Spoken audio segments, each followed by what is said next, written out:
Hello दोस्तों, राम राम। कैसे हैं आप सब? आशा करता हूँ आप सभी लोग अच्छे होंगे, स्वस्थ होंगे, मस्त होंगे और अपनी पढ़ाई अच्छे से कर रहे होंगे।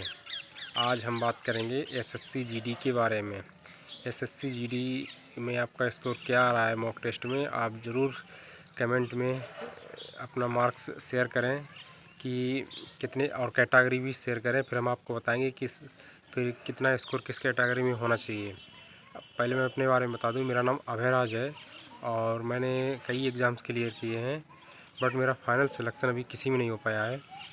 तो मेरा एसएससी जीडी में पिछली बार 79 मार्क्स थे और मेरी हाइट कम है, इस वजह से मेरा उसमें नहीं हो पाया था। मेरे रीजनिंग में 25 आउट ऑफ 25 मार्क्स थे, 25 में 25। और मैथ्स में मैंने 23 अटैम्प्ट किए थे, मेरे 23 क्वेश्चन सही थे, मतलब 23 आउट ऑफ 23 मार्क्स थे। सॉरी 23 मार्क्स थे 25 में, 20 मतलब एक्यूरेसी 100% थी। और जीएस में मेरा स्कोर अच्छा नहीं था क्योंकि मैंने एसएससी जीडी की तैयारी नहीं की थी, क्योंकि मैं एनटीपीसी और तैयारी कर रहा था। और उस क्या नाम यूपी टेट पर उस टाइम मेरा पेपर लगा हुआ था, तो यूपी टेट की तैयारी कर रहा था। इस वजह से जीडी में जीएस में मेरा स्कोर खास अच्छा नहीं था। और जीएस में मेरे शायद उसमें सॉरी हिंदी में शायद 19 नंबर थे, कंफर्म नहीं, 18 समथिंग होंगे या 19 होंगे, ऐसे थे। तो आज हम बात करें मैथ्स के बारे में। देखिए, पहले 25 क्वेश्चन आते थे मैथ में, अब 20 क्वेश्चन आते हैं, ठीक है। और 20 क्वेश्चन 40 मार्क्स के होंगे, यानी कि एक क्वेश्चन 2 नंबर का। तो जो एसएससी जीडी में रीजनिंग और मैथ्स और हिंदी का पार्ट है, ये स्कोरिंग पार्ट है, ज़्यादा टफ नहीं आती, बड़ी इजी आती है। तो आप कोशिश करिए कि 20 तीनों सब्जेक्ट में नहीं 60 क्वेश्चन आएंगे, तो आप 50 प्लस स्कोर होना चाहिए कट पिट के। जो आपके गलत है वो भी कट के, 50 सही नहीं होना चाहिए, यानी 50 कट पिट के सही होना नंबर बनने चाहिए, यानी तो तभी काम चलेगा। और अगर मैथ्स में अपना स्कोर ज़रूर बताएं कि 20 में आपके कितने सही हो रहे हैं। अगर 20 में अगर आपके 15 से कम सही हो रहे हैं तो बड़ी टेंशन की बात है। और कोशिश करिए कि 20 में 20 सही हो आपके। उसके लिए कुछ 10-15 दिन बचे हैं, उसके लिए हम कुछ बातें बताएंगे। अगर आप पॉइंट आउट करना, अगर आपको लगे कि ये हमारी मतलब काम की है, तो आप उसको ज़रूर अपने मतलब अप्लाई करना, अन्यथा कोई ज़रूरी नहीं है, ठीक है।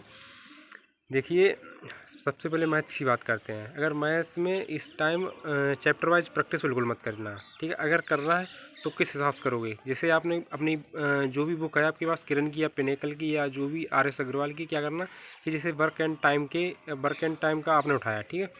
तो उसमें आपने 8 से 10 क्वेश्चन किए, फिर परसेंटेज में 10 क्वेश्चन किए, फिर प्रॉफिट एंड लॉस में 10 किए, CI SI में 10-10 किए, ऐसे करीब 150 से 200 क्वेश्चन डेली लगाइए, ठीक है।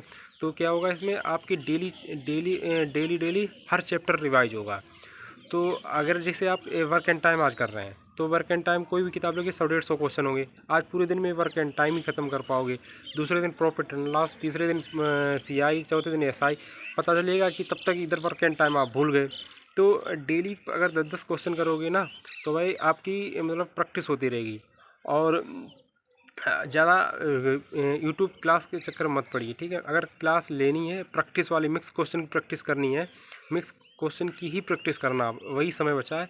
अगर करना है तो एक हम टीचर को सजेस्ट कर रहे हैं जिनके काफ़ी वीडियो प्रैक्टिस क्लास पढ़ी हैं, वो हैं अद्वितीय वशिष्ठ करके हैं, जो करियर पर पढ़ाते हैं, ठीक है। अद्वितीय वशिष्ठ, मैथ्स बाय अद्वितीय वशिष्ठ सर्च करना तो उनका चैनल पड़ जाएगा। बहुत सारी मिक्स क्वेश्चन, मतलब पूरा मॉक टेस्ट उन्होंने कराया है मैथ्स का, बहुत अच्छी टीचर है, आप कर लेना, ठीक है। और बात करेंगे मॉक टेस्ट में आपका स्कोर कैसा आ रहा है, वो मैंने बता ही दिया, कमेंट आप करना। तो उसके बाद एक और वीडियो हम बना देंगे। जैसे जैसे आप क्या करना, जो मॉक टेस्ट लगा रहे हैं, मैक्सिमम मॉक टेस्ट लगाना, कम से कम दिन में 3 लगाना, ठीक है। प्रीवियस ईयर वाले 2021 में जो हुए थे वही लगाना, क्या करना कि जैसे अगर आप जीएस हिंदी नहीं लगाना चाह रहे वो तो आप क्या करना, मैथ्स रीजनिंग को सॉल्व करना केवल और छोड़ देना, ठीक है। उसमें करीब बहुत सारे सेट होंगे, हमारे हिसाब से जीडी के 100 से 100 प्लस सेट होंगे प्रीवियस ईयर वाले। तो आप 3 से 4 लगाइए, आपकी प्रैक्टिस ज़रूर से ज़्यादा हो जाएगी और ऑटोमेटिक आपके स्कोर इम्प्रूव हो जाएगा। और कोशिश करिए कि आपका स्कोर किस में मतलब कम रह रहा है, कौन सा ऐसा चैप्टर है जिसमें आपका स्कोर कम आ रहा है, तो कोशिश करिए वो उस पर ज़्यादा टाइम दिया जाए। और दूसरी बात कि जो आपका एडवांस का पार्ट है वो नहीं आने वाला, ठीक है। ये ध्यान रखना, एडवांस बिल्कुल मत पढ़ना, टाइम ख़राब नहीं मत करना। केवल एडवांस में मेंसुरेशन पढ़ना है, मेंसुरेशन के क्वेश्चन आते हैं, फार्मूला बेस आते हैं, ज़्यादा टफ पढ़ने की ज़रूरत नहीं, केवल फार्मूला बेस पढ़ना।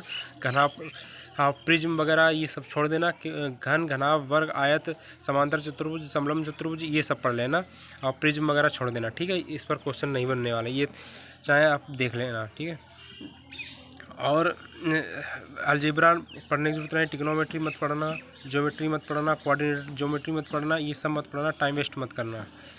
और बाद बाकी जो भी पूछना हो प्लीज़ कमेंट बॉक्स में कर देना, हम आपको रिप्लाई दे देंगे, ठीक। और मेरे जैसे मैंने बताया कि मैंने कई एग्ज़ाम्स क्लियर किए हैं, जैसे मेरा एनटीपीसी भी क्लियर हुआ है, तो उसके भी रिज़ल्ट आने वाले हैं। और लेवल 6 में मेरे 2 मार्क्स कम, 1.6 मार्क्स कम थे, इसलिए नहीं हो पाया था। और ग्रुप डी भी का भी, जो ग्रुप डी का अभी रिज़ल्ट आया उसमें भी मेरा हुआ है। और लेखपाल में मेरे 81 स्कोर है। और यूपी टेट में मेरे 115 नंबर है। प्राइमरी में, जूनियर में 105 है, ठीक है। अगर कोई भी जानकारी चाहिए तो प्लीज़ कमेंट बॉक्स में कर देना, ठीक है।